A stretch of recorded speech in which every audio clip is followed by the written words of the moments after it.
for instance, comparing the Tahrir Square to Soweto in South Africa in 1976.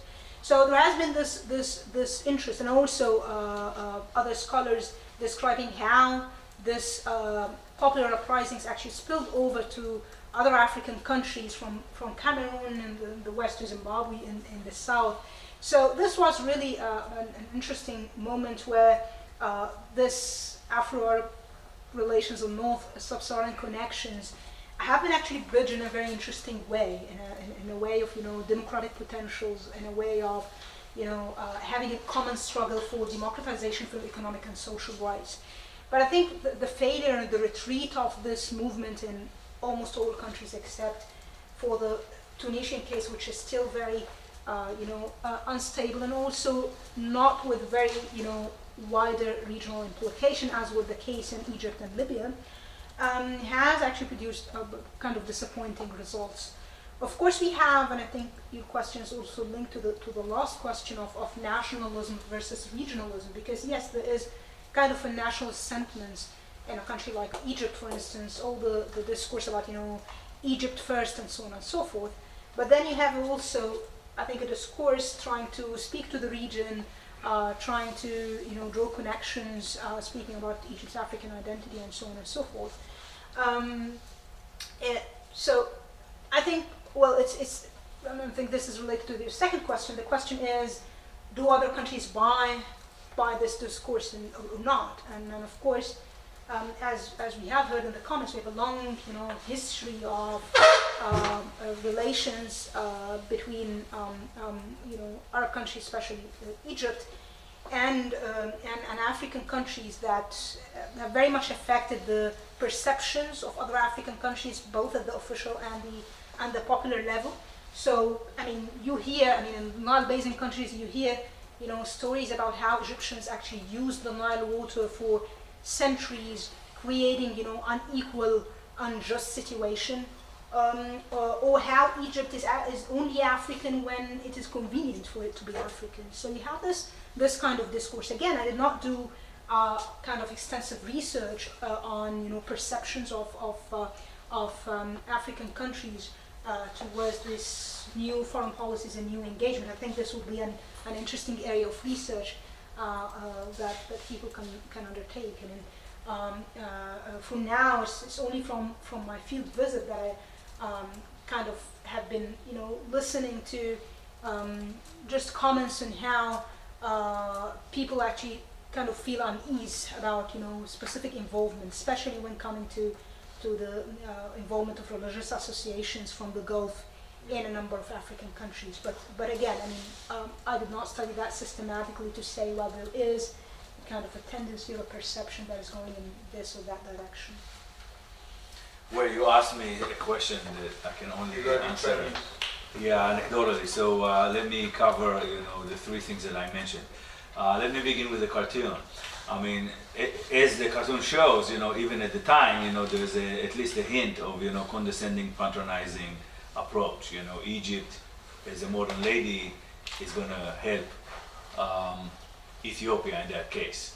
Okay, and the Ethiopians need to be convinced. Actually, this was always there, and we heard later on, even in terms of Nasser. It is interesting to think about it, because when I read about this episode, what really soured the relations later is, very, very racist comments made by General Allenby about the Ethiopians. That resonated even though Egypt was trying to go away from that kind of discourse, and the British brought it back.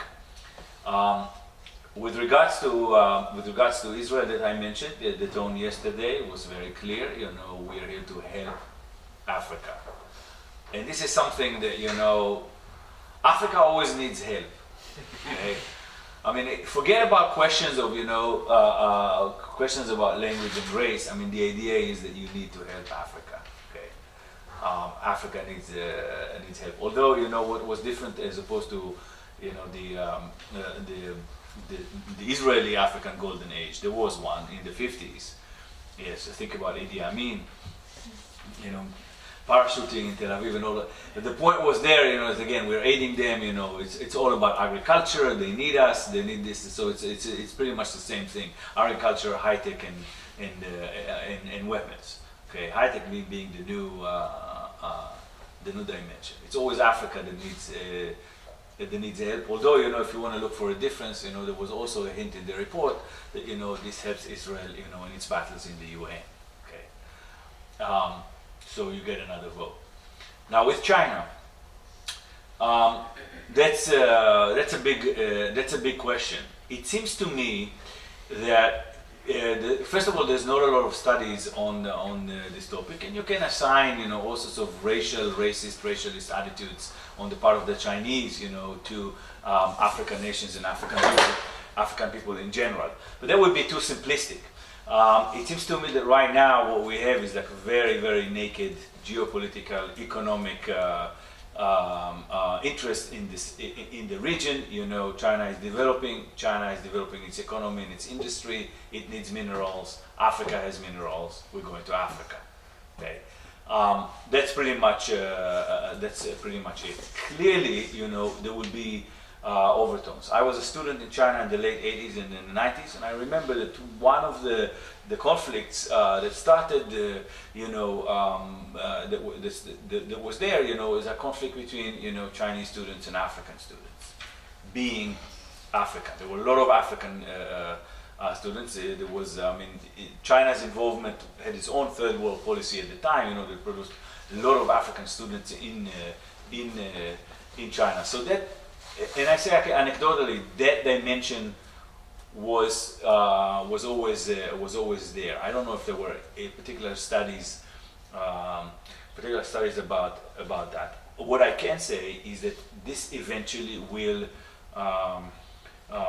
play some role. You know, when there will be African resistance on part of the population to whatever the Chinese are doing in certain areas. I mean, some of the geography of Africa is being changed now. Just think about the railroads that are being built. Okay, that's going to affect millions of lives of a lot of Africans. Okay, and it's going to meet with some criticism, resistance, you know, etc.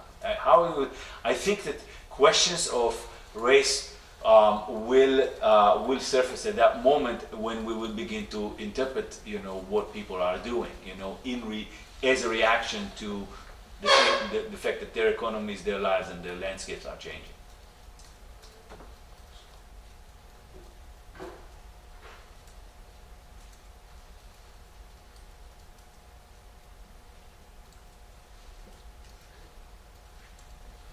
There's no more questions. Would you like to